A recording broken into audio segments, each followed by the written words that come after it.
పవన్ కళ్యాణ్ ఖుషి cinema తమిళ మూవీకి remake అన్న సంగతి తెలిసిందే. ఎస్జే సూర్య ఈ మూవీని 2 భాషల్లో ఒకేసారి తీయాలని అనుకున్నాడట. కానీ అది కుదరకపోయేసరికి ముందుగా తమిళంలో తీశాడు. కోలీవుడ్ లో విజయ్ జ్యోతికలతో తీసిన ఈ చిత్రం అంతగా ఆడలేదట. అలా ఆడలేదు కదా, మళ్ళీ ఈ మూవీని పవన్ కళ్యాణ్ చేస్తాడో లేదని ఎస్జే సూర్య అనుకున్నాడట. కానీ ముందు ఇచ్చిన కమిట్మెంట్ మాటతో ఖుషిని పవన్ కళ్యాణ్ చేశాడు. అక్కడ ఆడలేదు కదా అని సూర్య అంటే నేను కథను నమ్మాను, ఏదైతే అది అవుతుంది అని పవన్ కళ్యాణ్ అన్నాడట.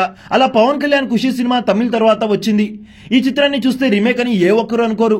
మ్యూజిక్ పరంగా చూసుకున్నా, మేకింగ్ పరంగా చూసుకున్నా కూడా తెలుగు సినిమా అన్నట్టుగానే ఉంటుంది. ఫైట్స్, సాంగ్స్ ఇలా చాలా వరకు పవన్ కళ్యాణ్ డైరెక్ట్ చేస్తారని ఎస్జే సూర్య గతంలోనే చెప్పాడు. తాజాగా ఎడిటర్ మార్తాండ కె వెంకటేష్ కొన్ని ఆసక్తికరమైన విషయాలు పంచుకున్నాడు. ఖుషి సినిమాలో కలకత్తా ఎపిసోడ్ మొత్తం పవన్ కళ్యాణ్ షూట్ చేశాడట. పాటలు, ఫైట్లు అన్ని కూడా పవన్ కళ్యాణ్ తీశాడట. పవన్ కళ్యాణ్ తీసిన పోర్షన్ అంతా కూడా తాను ఎడిట్ చేశానని మార్తాండ కె వెంకటేష్ చెప్పుకొచ్చాడు. తాను ఇక్కడ ఎడిట్ చేసిందంతా చెన్నైకి పంపించేవాడిని అన్నాడు. అందుకే తన పేరు ఎడిటర్ లో కాకుండా థ్యాంక్స్ కార్డ్ లో ఉంటుందని అన్నాడు. ఎడిటర్ గా వేయాలా అని అడిగారు. మీ ఇష్టమని వదిలేశానంటూ నాటి సంగతులని చెప్పుకొచ్చాడు. ఇక పవన్ కళ్యాణ్ పాటలు, ఫైట్లు, కలకత్తా ఎపిసోడ్ తీస్తే ఎస్జే సూర్య ఇంకేం తీశాడంటూ జనాలైతే అనుకుంటున్నారు.